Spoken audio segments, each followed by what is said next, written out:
Welcome to all of you uh, in this complex analysis lecture series. This is video lecture 1. First of all, I want to introduce you the number system. Uh, as you know, the natural numbers, also called the counting numbers, denoted by capital M, is the set of all numbers starting from 1, 2, 3, and so on. After that, the whole numbers denoted by W is equal to 0, 1, 2, 3, 4, and so on. So first first uh, first we introduce natural number and extend the natural number to number system another number system uh, that is we add 0 to the natural number and call it as a whole number. That is we extend the natural number to the whole number systems. As you know, integers denoted by I or z, that is zln, is equal to 0 plus minus 1 plus minus 2 plus minus 3 plus minus 4 and so on. Means we are adding negatives of natural numbers. Rational numbers denoted by q is equal to set of all the numbers of the form p by q, where p and q are integers, and of course q is not equal to 0. For example, 1 by 2 minus 3 by 2 4. There is a special character of rational number that after the decimal expansion of rational number, the decimal expansion is a stop after some point or some fixed number of digits repeats. So another number system is irrational number system denoted by q complement. The numbers that are not rational numbers but a real number is called a irrational number.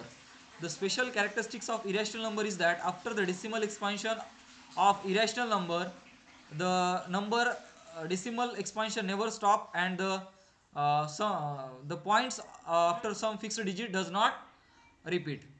For example, आई तुला छान बस मिळालो. For example, pi is equal to c by d, where c is the circumference of the circle and d is the diameter of the circle. So this ratio is pi is approximately equal to 3.14 or 22 by 7. If you take any square root p, that is p is a prime number, then it is a irrational number. So next example is e, approximate value is 2.7. Here I plot an extended real line. Here left hand side is minus infinity, right hand side plus infinity, 0, left hand side minus 1 plus 1, and there is a one-to-one correspondence between the real line and the lines on the extended real number system.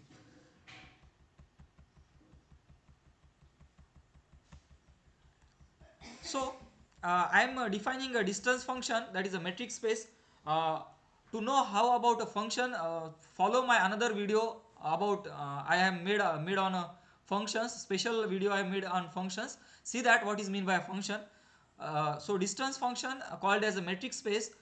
Distance is a function from x cross x to r, that is a real valued function, and is defined as d of x comma y is equal to x star y, where star is the defined operation. So if I am saying d comma x is a metric space, then it satisfies the following properties. First property is non-negativity, that is the distance between any two points is always positive. If you take any 2 points, the distance may be 0 or it always may be positive. So my second property is symmetry, that is the distance between any 2 point, whatever may be the initial point we take remains the same. Means distance of xy is same as distance of yx. Third, that is a uh, distance of x comma y is equal to 0 if and only if x is equal to y, means distance is 0 whenever the point is same. Fourth property is called triangle inequality. There is a distance of x comma y is less than or equal to distance of x comma z plus distance of z comma y. That is the length of the one side of a triangle is always less than or equal to the remaining two sides of the triangle. So after that we see one example on metric space. See here I am defining d is from r cross r to r such that d of x comma y is equal to mod of x minus y, and a modulus function mod x is defined as x whenever x is greater than or equal to 0 and minus x when x is less than 0. For example, mod x is equal to mod of 1 is equal to 1 and mod of minus 1 is equal to 1, because 1 comes under the first case and the minus 1 comes under the second case, means modulus is always a positive function. The first property is satisfies, and by the properties of the modulus function all satisfies all the properties in the metric space. That's why this function defined by in this way d of x comma y is equal to mod of x minus y is a metric space. Another, I'm taking another example of a metric space. Say I'm taking 2 points in R2, say x1 comma y1 and x2 comma y2. I want to find the distance between these two. I find the distance between any two. So this distance is x2 minus x1 and this distance is y2 minus y1. But I want to find this distance, this hypotenuse, the triangle of the hypotenuse, and by the Pythagoras theorem, the hypotenuse square is same as base square into height square. So distance between x1 comma y1 and x2 comma y2 is equal to square root of x2 minus x1 square plus y2 minus y1 square. So this metric space is called Euclidean metric. So in this metric I am defining an open sphere centered at AB and radius r is a set of all ordered pair x comma y belongs to R2 such that distance of AB and x comma y is less than r.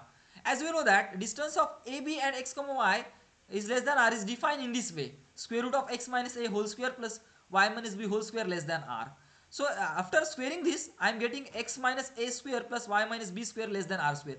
And this is the standard equation of circle having a centered at AB and having radius r. So applying Euclidean metric, I am getting the standard equation of circle. So open spheres in the Euclidean metric space are nothing but the circle centered at AB and having radius r. So this is my YouTube channel. So kindly follow, subscribe and watch my videos for more interesting videos on mathematics. Like, follow and subscribe. Thank you very much.